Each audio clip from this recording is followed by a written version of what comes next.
गासैनिसिमबो सानजौफुनि गाहाम हामलायनाय बावहरबाय। गिबि गिबियावनो दिनैनि बे सावरायमेलखौ सालायगिरि All Assam Board of Students Union नि नेहाथारि प्रेसिडेन्ट नोंथां आरो दिनैनि चिफ गेस्ट जोंनि हारिनि सासे फिजिकेल एडुकेसन स्पर्ट बिफाननि गोजौ मासियाव जिरायनो हानाय प्रफेसर बिश्वजित बसुमतारी बर्तमान डिन Lakshmi national institute of physical education and sports लोगोसे गणेश बसुमतारी आबसुनि स्पर्ट्स नेहाथारि आरो महेश्वर दैमारि एडभाइजारजों लोगोसे बे मेलाव नुजाथिबोनाय गासैनिसिमबो आंनि गोसो गोरबोनिफ्राय धन्यबाद बावहरबाय आरो आंनि जा बिबुंथि बे बिबुंथिखौ लाखिनो थाखाय आखायाव लाबाय। स' गिबि गिबियावनो आं बुंनो सानदों फिजिकेल एडुकेसन एन्ड स्पर्ट्स बे दानि जुगाव बिराद गेदेर मोनसे बिफान। न'आव जोंनि बे हादोराव जेसेबां स्टेटास मोननांगौ बैसोआव मोनाखै बेनिबो माखासे जाहोन दङ। आं गिबियावनो मोनसे बाथ्रा बुंनानै दोनखानोसै जे आंनि बे बिबुंथियाव माखासे रियेलिस्टिक माने फेक्ट जिफोर फेक्टनि थाखाय जों जेसेबां दावगानांगौमोन बा जोंनि हारिजों लोगोसे हादोरा जेसेबां दावगानांगौमोन बे जों दावगानो हायाखै। बेनि थाखाय बेखिनियाव जेसेबां बाथ्रा ओंखारबोगोन बे ओंखारबोनाय बाथ्राफोरखौ जाहाथे गावनि सायाव लाया आरो मोनसे पजिटिभ एटिटिउड लानानै जों बे आयदाफोरनि सायाव गोसो होगोन होननानै आसा थिबाय। स' नोंथांमोना मिथिगौ एसे आगोलावनो बिश्वजित सारा बुंलांबाय जे right to education like that there is a right to play. स' दिस ए इनहेरेन्ट क्वालिटि माने गथ'आ गाव मोनसे गेलेनाया जाबाय गथ'नि जोनोमनिफ्राय मोनबोनाय मोनसे राइट। मानो होनबा जों जुदि एसे आगोलाव जोंनि माने उन्दैनि जिउखौ जुदि जों नायहरोब्ला जों मिथिनो मोनगोन जे गथ'आ जोनोम जानाय लोगो लोगो जों गेलेनाय जिनिसखौनो होयो। आरो मोनसे समाव एसे आगोलावनो सोरबा सासेया बुंदोंमोन जे ड्रप आउट जेथिया हायार सेकेन्डारि बा मेट्रिक होनायनि बा क्लास 8, 9 मोननायनि लोगो लोगो बे जि जोंनि गेलेनाय बे गेलेनायनिफ्राय जों गोजान जाबोयो। जाहोना मा? बेफोरनि जाहोना मा? जाहोनानो जाहैबाय जे future prospect in this field जे जोंनि सिगाङाव जेबो गोख्रों बा रोखा बेबायदि फिउचार प्रस्पेक्ट गैया दासिमबो जों नुहुरनायाव। जायफोरा जाबोदों बेखौ इन्सिडेन्टेलि होननानै बुंनो हायो जों। जेनेबा जानांगौमोन बे जाहैयाखै खिन्थु सानाब्लानो माबा मोनसे गेदेर जों माबा मोनसे जानो हादों बिदि आरो। स' दा बेयाव आं मोननैसो माबा खालामदों एक्सुवेलि आं एसे आन्दाय सानदोंमोन माने प्रग्रामखौ खिन्थु दा जिहेतु बेखायनो आं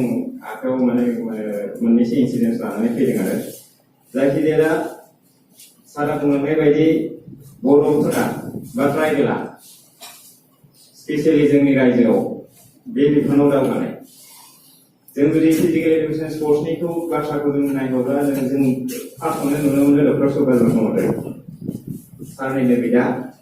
बर'नि सासे गेदेर गोलाव मानसि जे director regional director sport authority of India बेबो सासे बर' गेलेनायनिफ्राय फैनाय फिजिकेल एडुकेसननिफ्राय फैनाय। बिनि उनावनो फैयो जोंना बिश्वजित बसुमतारी सार प्रफेसर लोगोसे डिन।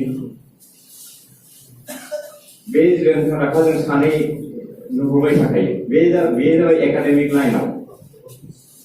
बेनिफ्राय आरो आसामनिफ्राय दंबावो इक्राम हुसैन सारा मिथिगौ सारमोननि इनस्टिटिउसननिफ्राय पास जानाय इक्राम हुसैन बेबो प्रफेसर फिजिकेल एडुकेसन आलिगढ़ मुस्लिम इउनिभार्सिटियाव दङ। दा जायखिजाया आंनि बाथ्राखौ आं मख'वा मानो होनबा आंनि इडेन्ट दंखायो। बिदिनो माखासे मानसि जोंनि आसामनिफ्रायबो दा बे बिफानाव मोनसे रोंखा राखा रिसर्स जानानै दङ। खिन्थु जेसेबां सुबिदा मोननांगौ जों बायदिया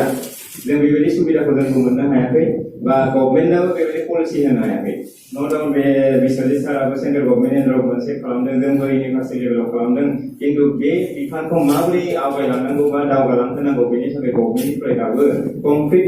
माने पलिसि जों नुनो मोनाखै। आरो नोंथांमोना मिथिगोन जुदि गोदोनि इडुकेसन पलिसिखौ नायोब्ला आं साननैसो सिगाङाव मोनसे पलिसि नायदोंमोन आइ थिंक 1961 or 60 जे बै समावनो फिजिकेल इडुकेसन स्पर्ट्सखौ लानानै मोनसे साब कमिटि दङमोन आसाम गभर्नमेन्ट इडुकेसनेल पलिसियाव खिन्थु बै समनिफ्राय दासिमबो फिजिकेल इडुकेसन स्पर्ट्सखौ लानानै जों माबायदि दावगाबोदों बेनि जेबो रोखा माने एग्जाम्पल गैया मा खालामबोखो बेनि जेबो रोखा एग्जाम्पल गैया मोनसेल' दं बे जाबाय director of sports and youth वेलफेयारनि आन्दाराव फिजिकेल इन्सट्राक्टरफोरखौ होदों जि पलिसिया जोंनि आसाम जोंनि रायजोनि थाखाय मोनसे एक्सुवेलि मोजां पलिसि नङा होननानै बुंनो हायो मानो होनब्ला फिजिकेल इडुकेसन आरो स्पर्ट्स मोननैबो मोनसे separate बुस्थु no doubt sports is integral part of physical education and sports is integral part of whole academic system बा एजुकेशन सिस्टम किन्तु जि बे फिजिकल एजुकेशन होननाया एक्चुअली डिपार्टमेंट अफ एजुकेशन जों लोगोसे थानांगौमोन जोंनिया थाहैबाय माजों director of sports and youth welfare जायफोरा खालि खेलाल' सालायो बेजों थाहैबाय एजुकेशन सिस्टमजों थाहैयाखै किन्तु दिनै जोंनि सिस्टेमा एजुकेशन बे साबजेक्टआ जुदि एजुकेशन डिपार्टमेन्टजों थानायमोनब्ला जेसेबां गथ'फोर दिनै बे बिफानखौ फरायनानै दङ बा जेसेबां सुबिदा बे अलरेडि 500 प्लास फिजिकेल इन्सट्राक्टर बा फिजिकेल एजुकेशन फरायनाय मानसिफोरा साख्रि मावनानै जा हाबा मावनानै मावनो थाखाय सम मोनदों बा सुबिदा मोनदों बे सुबिदाखौ बे बांसिन मोनगौमोन मानो होनबा दा डिस्ट्रिक्ट कर्टजों एटाचमेन्ट खालामदों गासैबो न'आवसो जिरायनानै दङ मानो होनबा बिसोर जों गभर्नमेन्टआ बिसोरनो जों सुबिदाखौनो होनो हायाखै जे बिसोर मा मावगोन Actually, being a physical educationist or physical instructor, what their responsibility? बिसोरनि मावनांगौआ मा? बेनि concrete guideline खौनो होनो हायाखै। गेजेर coaching camp खुंदों मा खुंदों बेनि थाखाय contextualयावनो जा regular basis जा बिथांमोना course लादों आरो बिथांमोनखौ बेयाव डेभलप खालामदों। किन्तु physical education टिचारफोरनि थाखाय बेबायदियै concrete जेबो सुबिदा होनो हायाखै। बे मोनसे जोंनि गेदेर जाहोन। नोंथांमोना मिथिगौ माउ सेतुं होननाय चाइनिज लिडार गासैबो मिथिगौ बिथाङा बुंदोंमोन जे fitness is first. Health is first, then education comes next, but others come next. Otherwise, the sound mind resides in sound body. गासैबो मिथिगौ मोजां देहा थाबासो मोजां गोसो थागोन बेखायनो जेसेबाङानो लेखा गोरों जायाथों मानो जेसेबाङानो नलेज गोनां जाया मानो जुदि जों आवगायलांनो हाया जों खामानिखौ एक्जिक्युट खालामनो हाया बे अब्ला बे जोंनि जेसेबां रोंगौथि बे रोंगौथिया जेबो खामानियाव फैया बेखायनो दिनै चाइनाया दावगालांदों बिथांमोना हेल्थ एन्ड फिटनेस स्पर्ट्सआव बेसेबां माने स्पेसिफिकलि खामानि मावदों बेनि थाखाय बिसोर दावगालांदों किन्तु जों दाबो इयुनजोंसो थांगासिनो बेखिनिया जाबाय माने फिजिकेल इडुकेसननि सायाव जोंनि मोनसे इम्पेक्ट आरो बर'नि गेजेरावनो जों बुंनो हायो दा फिजिकेल इडुकेसन बे बिफानाव रोंगौथि थानाय मानसिया जोंनि स्टेटआव बर'फोरानो बांसिन पिएइचडि हल्डार बांसिन आरो मास्टार डिग्री हल्डार बा जेसेबां जोंनियानो बांसिन होननानै बुंनो हायो ओमफ्राय दा स्पर्ट्स एक्सेलेन्स बुंनो थाङोब्ला सानैसो मानसिनि नाम रायखांनो आं लुबैयो नोंथांमोनाबो सिनाय हागौ जे अर्जुन भगेश्वर बर' इज द फार्स्ट अर्जुन एवार्डी फ्रम आसाम गेलेनानै मोननाय नङा होमबा जयन्त मा होनो बे आर्चारि नङा होमबा जयन्त तालुकदार बिदिनो दं दा जोंनि मस्ट साक्सेसफुल बर' प्लेयार होनना बुंनो थाङोब्ला जों हलिचरन नार्जारिनि नामखौ लानांगोन मानो होनबा मेक्सिमाम नाम्बार्स अफ मेचेस बर्तमान हलिचरन नार्जारियानो गेलेदों होननानै बुंनो हागौ जों लोगोसे अन्यान्य दा बक्सिङाव दङ हिन्जावसा सानैसो दङ जमुना बर' अंकसिता बर' बेफोरबायदि दङ किन्तु बाथ्राया जाहैबाय जे बै समनि आरो दानि सम डिफारेन्स दङ दिनै अर्जुन भगेश्वर बर'आ माबोरै गेलेबोनाय हलिचरन नार्जारिया माबोरै गेलेबोनाय दा जोङो साननानै नायनांगौ बाथ्राया जाबाय जे हलिचरन नार्जारिया बे लेभेल मोननायसिम बा माने अर्जुन भगेश्वर बर'आ बै लेभेल मोननायसिम एसियान गेम्सआव मेडेल मोननायसिम बेसेबां बोसोर फर्मेल ट्रेनिं लानो सुबिदा मोनदों बा जोंफोर बेसेबां बोसोर जोंनि गथ' गथायनो बे सुबिदाखौ होनो हादों बेनि सायाव जों नोजोर होनांगोन दा बेखिनि बाथ्राखौ जों जुदि नायहरोब्ला जों रोखा नुनो मोनगोन जे जायफोर मानसिया दासिमबो मोजां स्पर्ट्स एक्सेलेन्स बा स्पर्ट्स पारफरमेन्स लानो हादों बेहाय जोंनि जेसेबां जोंनि एफर्ट थानांगौ एसेबां एफर्ट जों होनो हायाखै बिथांमोना गावबा गावनि एफर्टजों more than 50% एफर्टआ बिसोरनिनो जोंफोर खालि गेजेर माबा मोनसे मोननै कम्पिटिसन कन्डाक्ट खालामनानै जों गेलेनो सुबिदा होदों दा एसे आगोलाव बुंलांनाय बायदि एकाडेमि खुंनायनि बाथ्रा सोलिगासिनो एकाडेमि कनसेप्टआनो एसे आलादा एकाडेमि बुंनाय लोगो लोगो एसे बिभिन्न बाथ्रा फैयो थारमाने बेखौ जों उनाव रायलायगोन दा रायलायथ'वा स' दा बेफोरबायदि मोननैसो इन्सिडेन्स दङ दा आं रायखांनो लुबैदों जे दा फिजिकेल इडुकेसन बेनिफिटखौ बुंनांगौ गैला सारा बुंलांखांबाय मिसकनसेपसना सारनि बुंनाय लोगोजों बा जों एक्जिकिउसनजों लोगोसे सोलिबोगासिनो जे फिजिकेल इडुकेसन स्पर्ट्स सा जायखिजाया ओरैनो सम बारग'होनायनिल' मोनसे बिजों होननानै सानना लानो हायो मानसिफोरा बेखौनो सानो बा गेदेर लेखा गोरों मानसिफोरा बिदिनो सानो गथ' गेलेनानै मा जानो होननानै डाइरेक्ट बुङो खिन्थु दानि कनसेप्टआव जुदि नायनो थाङोब्ला गासैबो फिजिकेल इडुकेसन स्पर्ट्सनि उन्दैनो थागासिनो एसे उदै गिदिर जादों मा खालामनो एक्सारसाइज जिमाव थांनांगौ आमुक खालामनांगौ थामुक खालामनांगौ नङा होमबा जानाय लोंनाय माबोरै कन्ट्रल खालामनो बेफोरखौ लानानै बिराद माने दा एवेर खिन्थु बेखिनि एवेरनेसखौ लानानै खिन्थु जों बे साबजेक्टखौ जे दावगाहोनांगौ बेनि थाखाय जों खिन्थु जेसेबां साननांगौ एसेबां जों सानाखै स' बेखिनिया जाबाय मिसकनसेपसन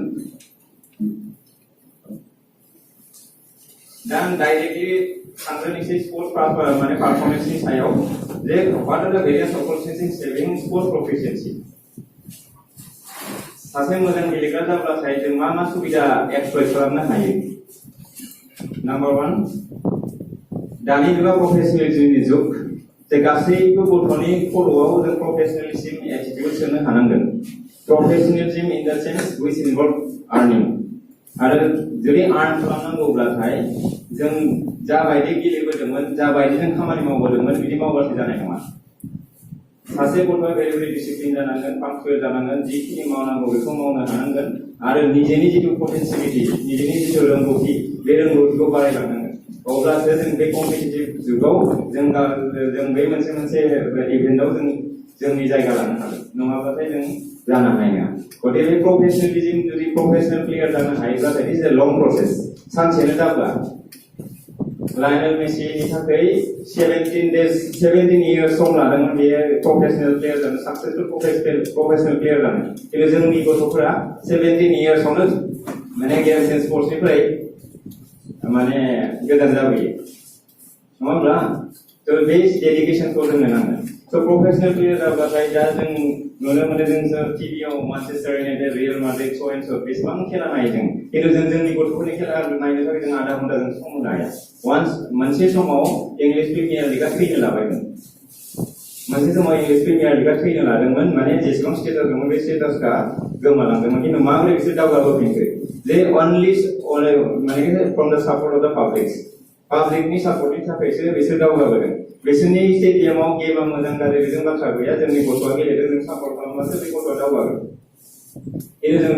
मा गेलेदों बेखौ जों नायनो मा नागिरो थांनानै ओरैनो टाइम पास जायो बिदि जोंना कनसेप्ट दङ खिन्थु जों बे नायनानै मोजां मोननाय गेमखौ बा केपासिटिखौ माबोरै मोनगोन जोंनि गथ'खौ जों जुदि सापर्ट खालामाबा जोंनि गथ'आ दावगानो हानाय नङा बे मोनसे बेनिफ्राय मोननानै मोजां गेलेग्रा जायोब्लाथाय बा मोजां माने मोनसे लेभेल गेलेयोब्लाथाय एटलिस्ट नेशनेल लेभेल जुदि पार्टिसिपेसन खालामोब्लाथाय बिभिन्न माने एरियायाव जों साख्रि मावनो हायो स्पर्ट्स क'टायाव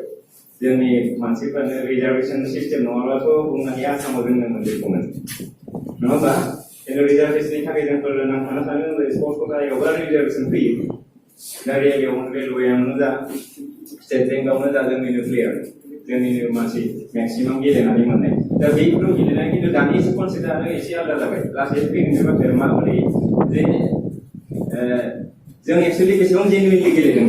माने जितु डकुमेन्टेसन प्रुफ सार्टिफिकेट बे सार्टिफिकेटनि भेलिडिटिया मा अथेन्टिसिटिया मा बेनि सायाव सोनारनानैसो जों साख्रि मोनगोन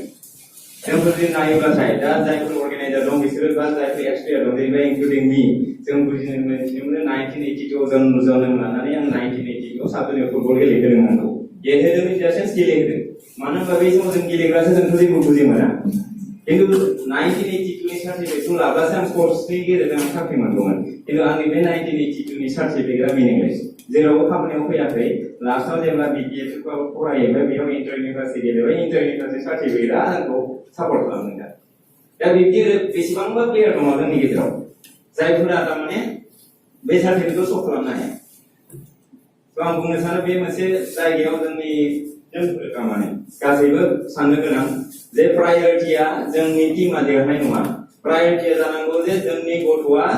मोजाङै गेलेनानै बे सार्टिफिकेट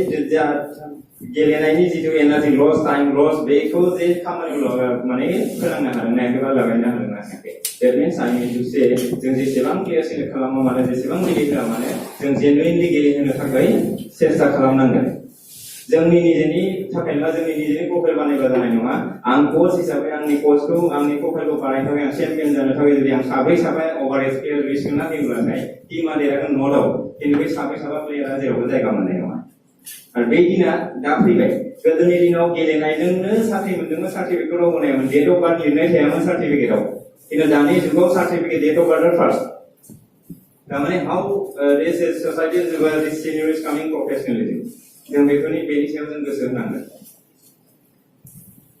ओमफ्राय जुदि एसे एडुकेसनेल क्वालिफिकेसन थायोब्लाथाय फिजिकेल एडुकेसन फरायनो मोनो एसे आगोलाव बुंलांनाय बायदि हारसिंनो पास जाब्लाथाय BPS 4 इयार्स आर्मियाव 4 इयार्स दङ बेखौ फरायनो मोनो BA पास खालामबाथाय जोंनियाव जाबायदि दं बेखौ फरायनो हायो आरो बेजों लोगोसे माखासे माने एरिया दङ जायखौ आं एसे उनाव बुंलांगोन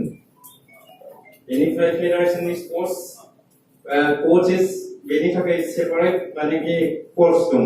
बेफोरखौ फरायनो हायो दा बेनिफ्राय जों नुनो मोनो जे गेलेग्रा जानाय नङा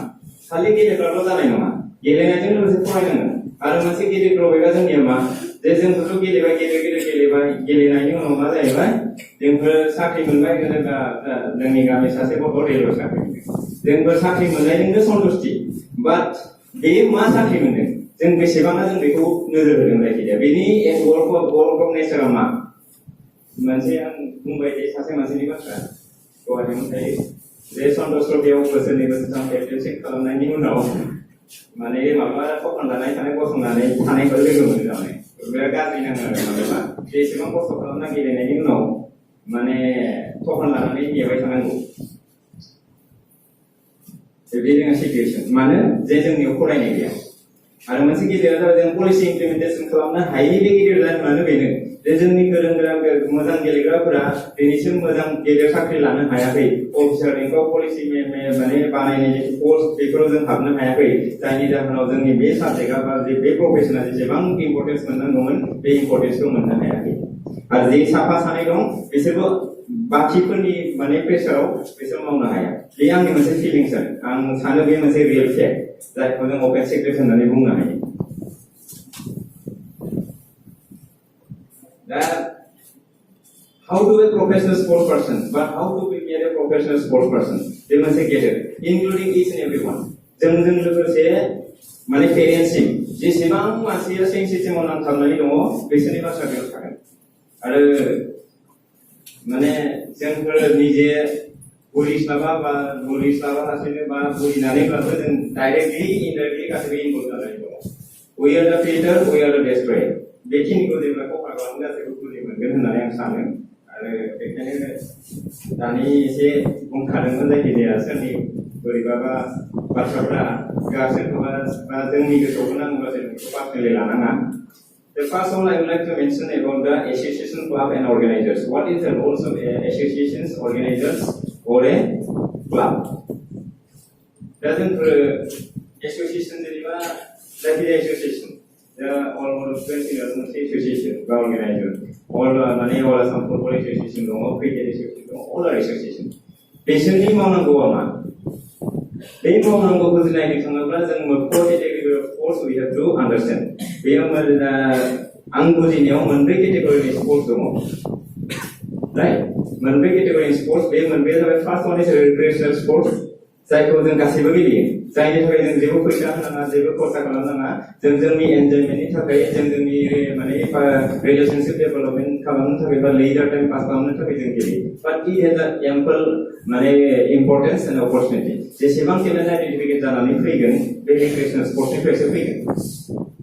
जेनेबा जोंना ट्रेडिशनेल स्पर्ट दङमोन गामियाव बेसेबां गथ'फोरा फुटबल क्रिकेट भलिबल जे माखासे खेला गेलेयोमोन खिन्थु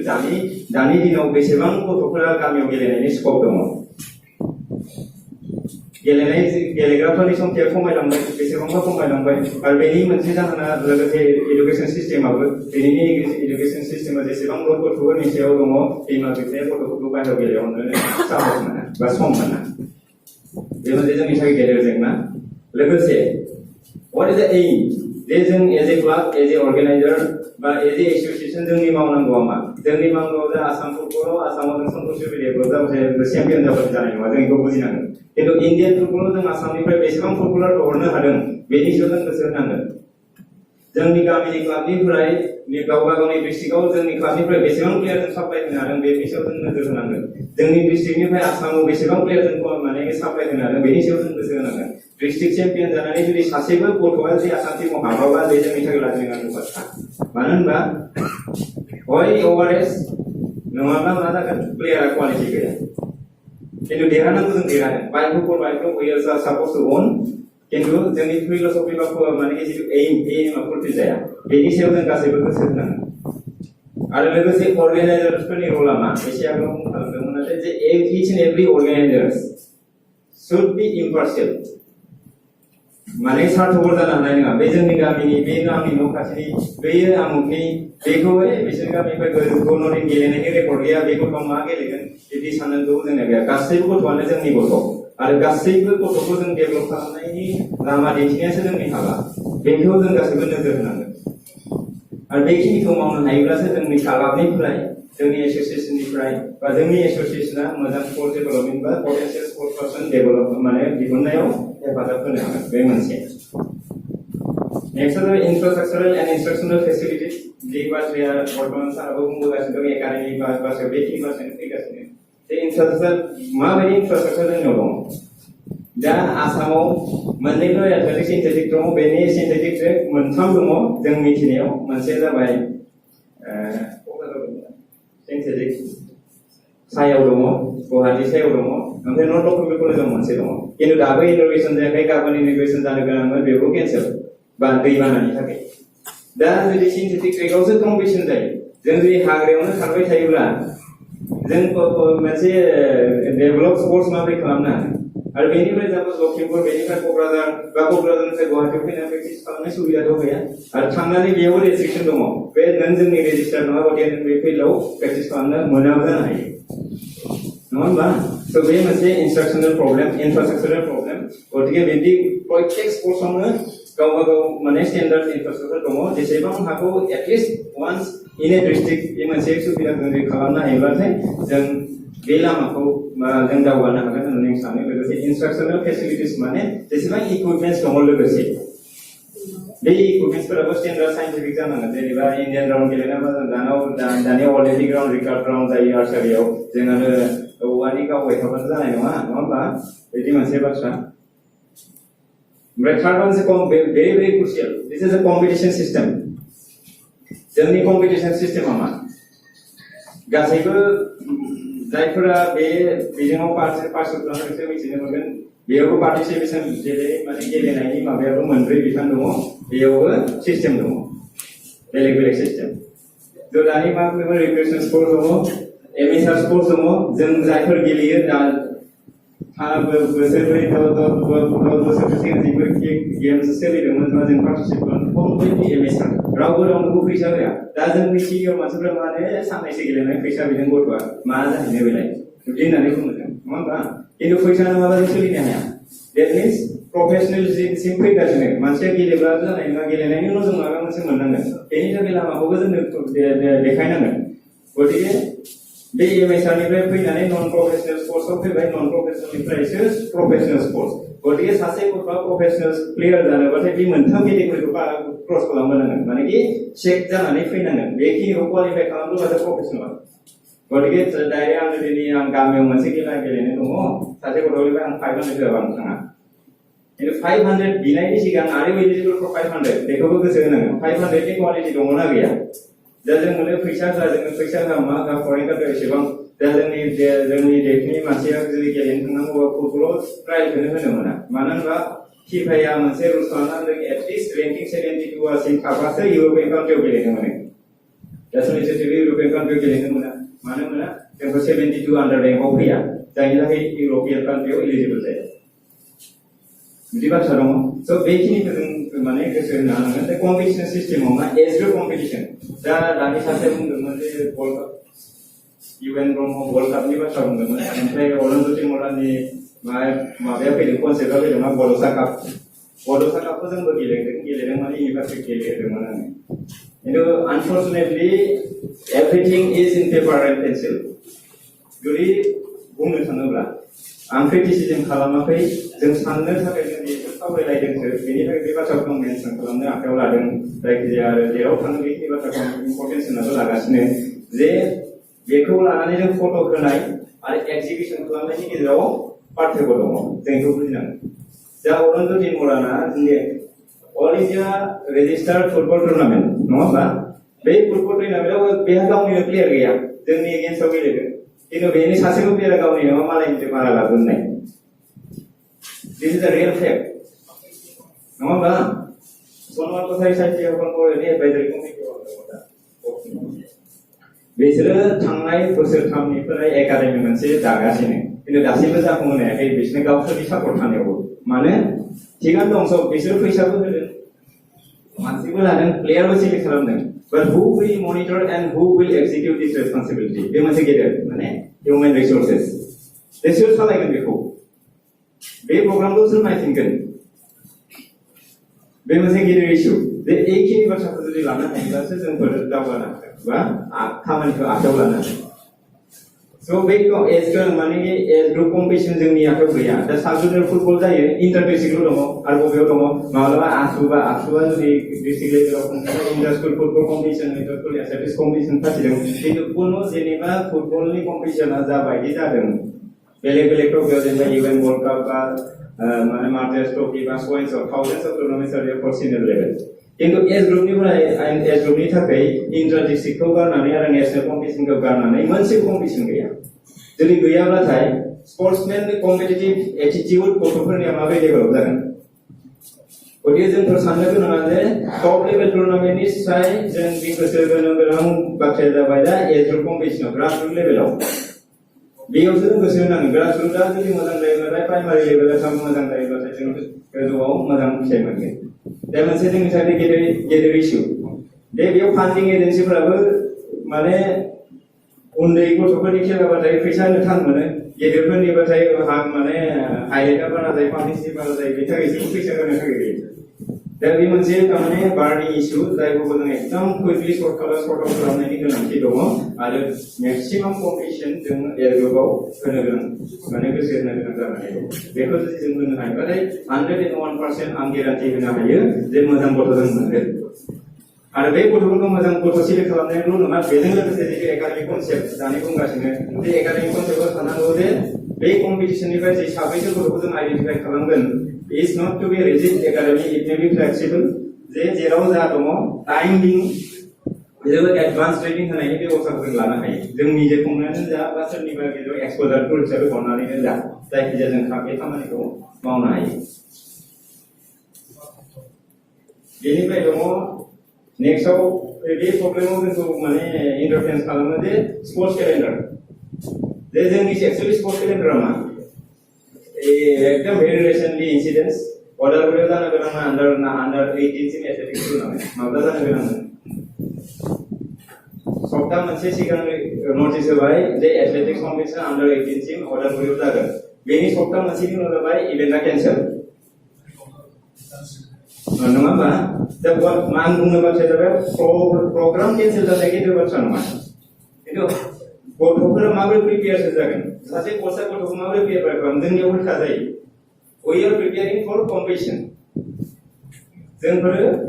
कम्पिटिसनफोरा जोंनिया ओरैबायदि जायो खेला थानायखायसो जों प्रेक्टिस खालामो बिदि जानांगौ खिन्थु जों प्रेक्टिस खालामनायखायसो जों खेला फाथियो बिदि जायो जोंनिया खिन्थु खेला थानायनि थाखायसो जों प्रेक्टिस खालामनांगौ जोंनिया उल्था जायोमा जों प्रेक्टिस खालामबाय थानायखायनो जों खेला फाथियो गतिके जों जेब्लासिम रेडि जाया अब्लासिम जों कम्पिटिसन फाथिनो हाया खिन्थु जेब्ला केलेन्डारा फिक्स जागोन इयारलि केलेन्डारा फिक्स जागोन आमुक मासाव आमुक खेला जागोन आमुक दिनाव आमुकआ जागोन बिदिबासो गथ'फोरखौ जों बानायनो हागोन मानो होनबा प्रत्येक बोसोरनि खेलाया जोंनिया प्रेक्टिसा एखे नङा दा जोंनि मोनसे आरो गेदेर प्रब्लेमा मा बे बोसोर जों प्रेक्टिस खालामबाय गथ'फोरा 2 मास रेस्टआव थांबाय जोंनि अफ सिजनाव फैनानै आरो गोदान फार्स्ट जों बे बोसोराव जा खालामदों फैनायाव जों बेनिफ्राय जों नांथाबनो गोनां जायो मानो होनबा जोंफोर कमप्लिट रिलेक्सेसन खिन्थु दानि स्पर्ट्स साइन्सनि जुगाव बे बुस्थुआ नङा एकदम रिलेटेड कन्टिनिउस स्पर्ट्स ट्रेनिं जानांगोन आरो बे स्टेप बाय स्टेप कम्पिटिसन नेचारनि सायावसो सोनारगोन गतिके कम्पिटिसन केलेन्डारा जोंनो फिक्स जानांगौ आरो बेनि उनावसो जों बेखौ खालामनो हायो गतिके जों बेयावबो मोनसे जायफोरा अर्गानाइजेसनजों लोब्बा थानाय मानसि बिसोरो जेब्ला मिटिंफोर जायो बेफोरखौ गोसो होनानै लानांगौ जे एटलिस्ट गावबा गाव एसोसिएशननि एकाडेमिनि स्पर्ट्स केलेन्डार एरियानि केलेन्डारा आरम्भनिफ्राय थिग जानांगौ